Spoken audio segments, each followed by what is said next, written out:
खुलुमबाय। लन मोनैनि थाखायनो थैबाय सासे सुबुङा। उत्तर प्रदेश रायजोनि कोतवालीआव SBI बेंकनि लांगोनायाव सासे सुबुङा बेंकनिफ्राय लन मोनैनि थाखाय पेट्रल लुनानै गावखौनो अरजों सावनानै लादों।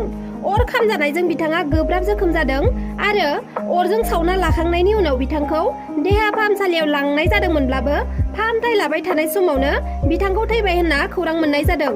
थैनाय सुबुंनि मुङा जादों दिव्या राजपांडे, 25 बोसोर बैसोनि। मिथिना मोननाय बायदिब्ला दिव्या राजपांडेया ITI डिप्ल'मा लानाय रोंगौथि गोनां सुबुंमोन। बिथाङा बिजनेस मावनो थाखाय बेंकआव लन बिहैदोंमोन, नाथाय बेंकनिफ्राय बिथांनो लनखौ होआखैमोन। लन मोनैनि जाहोनाव बिथाङा बे गिख्रंथाव जाथायखौ खालामो।